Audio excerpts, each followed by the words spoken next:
বাংলাদেশ জাতীয়তাবাদী স্বেচ্ছাসেবক দল ৬ নম্বর মানকুন ইউনিয়ন শাখার উদ্যোগে শনিবার বিকালে এক বর্ণাঢ্য কর্মী সম্মেলন অনুষ্ঠিত হয়েছে। স্থানীয় নেতৃবৃন্দ ও কর্মীদের ব্যাপক উপস্থিতিতে সম্মেলনটি প্রাণবন্ত হয়ে ওঠে। অনুষ্ঠানে প্রধান অতিথি হিসেবে উপস্থিত ছিলেন ময়মনসিংহ দক্ষিণ জেলা বিএনপির আহ্বায়ক জাকির হোসেন বাবলু। তিনি তার বক্তব্যে বলেন, আজকের এই দুঃসময় তৃণমূল কর্মীরাই বিএনপির মূল শক্তি। গণতন্ত্র পুনরুদ্ধার এবং মানুষের ভোটাধিকার প্রতিষ্ঠায় আমাদের ঐক্যবদ্ধ হতে হবে। আন্দোলন ও সংগ্রামের মাধ্যমে দেশে জনগণের সরকার প্রতিষ্ঠা করা হবে।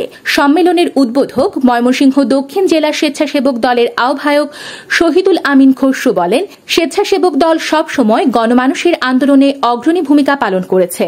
দলকে সুসংগঠিত করে নতুন উদ্যমে রাজপথে নামতে হবে।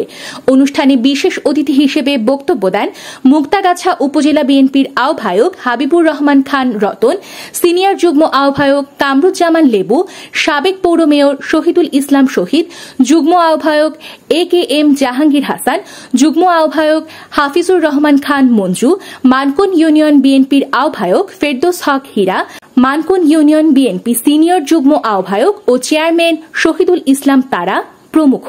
অনুষ্ঠানে সভাপতিত্ব করেন রফিকুল হাসান জনি এবং সঞ্চালনা করেন মোহাম্মদ আব্দুস সাত্তার। কর্মী সম্মেলনে ইউনিয়নের প্রতিটি ওয়ার্ড থেকে আগত শত শত নেতাকর্মী উপস্থিত ছিলেন।